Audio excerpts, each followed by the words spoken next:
Well, what upheld the Russian people was the fact that none of them had rebelled up until this revolution, this rebellion. They all sat and kind of tolerated this autocracy, this one person trying to instill beliefs and views that the Russian people didn't necessarily agree with. But they let this pass by until certain people stood up and tried to break down this barrier. And these people can be seen as the equivalent of like civil rights leaders for African Americans. As we know, civil rights leaders tore down the barrier of segregation and things like that, and they helped bring equality for their people, as the people who stood up for the Russians did. And there's so many people, more than I can name, that stood up and fought this. But in the end, these people stood up, and that's how the part one of the revolution started. Because, like I said, there was two revolutions. They both occurred in 1917, though. And the Russian Revolution is just a big overview of those two revolutions.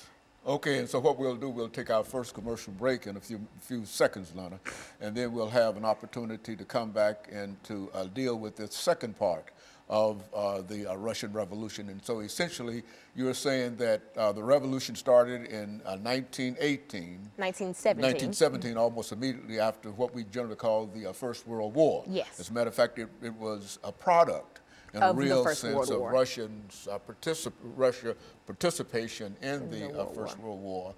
And after that war was over, then we get into that first revolution in the Russian Revolution. Coming primarily because of all of the destruction that occurred during the war in Russia itself. And so what we'll do, we'll take our first commercial, and we'll be back with our audience following this very, very short commercial break.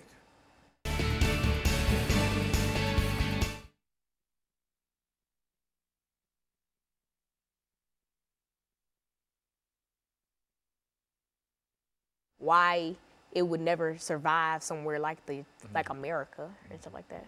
And then after that, I'm just going to like comparing dictators and stuff. Okay, well, you let me know. Are you just going to start comparing? I'll just follow you. All right.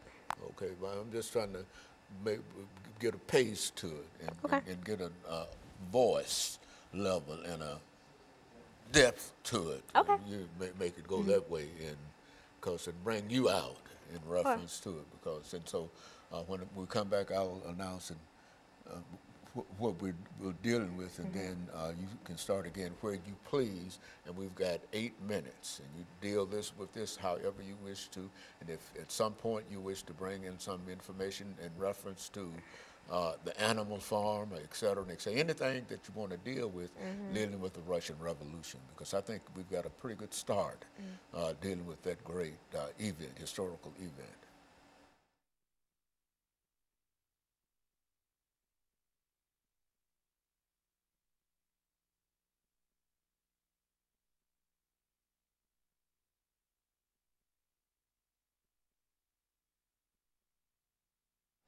Thank you, and welcome back to the second segment of the show for today. We're talking to Alana McLaughlin, and she's giving us some information in reference to the Russian Revolution, a revolution that occurred almost immediately after the First World War that started in 1914 and came to an end in 1917. And that would be the sort of historical beginning of what we're talking about now, the destruction of an entire Russian society, and now an attempt to what? Rebuild that society. Rebuild that society. Approach it from that perspective. Well, for our viewers just tuning in the first segment, we did go through my background in education, but more importantly, we kind of talked about what the revolution was. Now, the Russian Revolution is the big name for two sets of revolutions that occurred in 1917, right after the First World War. These revolutions kick-started the overthrowing of the Tsarist autocracy, and I talked about what an autocracy was, which is a one-person-led society. It's just one big leader that rules government, and et cetera, et cetera. And I talked about, they overthrew this, and also the Russian Revolution was the kickstarter for the Soviet Union. Now, the Soviet Union is a party. It's a political party, just like, you know, Republican or coming Democrat. out of the Communist Party. Coming from communists. Now, the Soviet Union's big idea was that all persons should have equal rights, equal property, just everybody should just be equal. There was no personal property, everything belonged to the state, really. But they tried to make all people equal. Now, you could see that it might sound, you know, fair and good in the end, but it doesn't really work. Now, something like this couldn't be instilled in America because we have different rankings of people. We have the higher class, we have the lower class, middle class, working class, all that. And to make all these people into one little division. Equal. Yeah. Everything is equal under that system. Is that what I... Wouldn't necessarily work because while all men are equal, all their possessions and some skills and et cetera are not equal. And so the Soviet Union tried to just take away all personal properties. You know, you were just blank, basically. You were nothing but, me and you were the same. Even though we're quite different people, in their eyes, we're the same. We're not individual. And something like that isn't really a smart idea to do for a country because people are individuals. And to try to classify them into one small division doesn't really make sense because you cannot classify all people into one thing. Just like if I go into a building and I say everyone in here is middle class, that wouldn't be true because everywhere you go, you'll have lower class, higher class, middle class, things like that. Are you saying that even though there's an attempt to make everybody equal, that all individuals are not, the same, and therefore, no matter what kind of system you develop, you have to make arrangements for those differences within America, within individuals. Is that what we're saying? Yeah, and some lesser-known political parties say that, you know, people are equal, but we're different. And that's true. No man is worth more than the other, yet we just have different skills. No, we're not the same. Like me and you, we both deserve the same things, deserve the same treatment, but we're not the same. We're not on the same levels. And that's kind of what the Soviet Union wanted to do to all the Russian people. Like the capital city for the Soviet Union was Moscow, and that was also the largest city. And this was Russia. The biggest country in the Soviet Union was Russia. And so I'm kind of focusing in on Russia because of the Russian Revolution. And so in making all those people the same, it didn't really work out. And so, but here's a surprising fact. After 1917, once the revolution started, once it ended, this was 1922 at this point. That's when the Soviet Union really came into power and was classified as an actual party.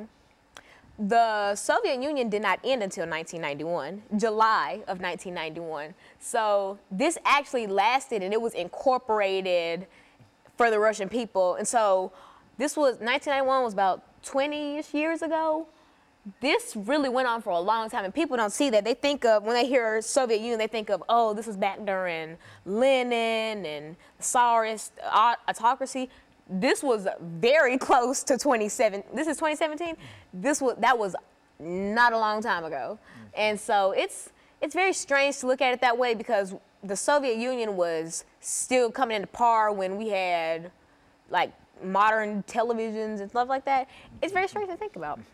You know, Lana, thinking about the Soviet Union and some of the things that you've already said about equality of opportunity and et cetera, I think that you can look at the Constitution of the United States of America and say in reality, these are some of the things that are promised in the United States Constitution. Now, what made Russia different from the United States? Well, see, the United States, the Constitution says, you know, all people are equal and all this and that. That's not really how America treats their citizens or the United States.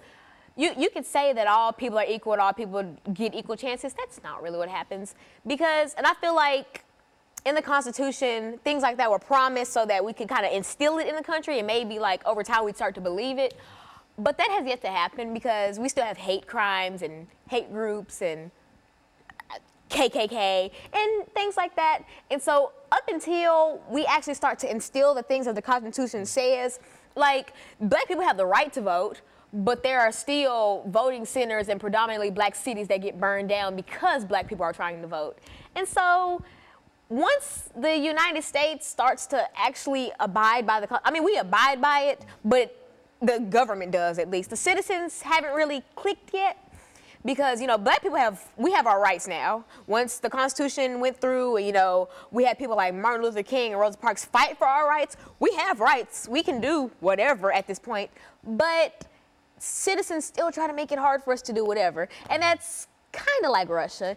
You have the right to, but you won't really be able to. Alana, over these last few seconds that we have here, and perhaps we might be able to pick this up during the last segment, that when we talk about equality and rights and political rights and et cetera, we're essentially saying that both those things could apply to the United States as well as Russia. Absolutely. But in a real sense, I think that there's a constitution in the United States that promises this, the 13th, 14th, and the 15th Amendment. And I think that in a real sense, Russia, the United States has moved closer toward the implementation and the recognition of these rights more so than Russia or the Soviet Union. And of course, we're going to take our second commercial break, and we'll be back with our audience following this very, very short commercial break.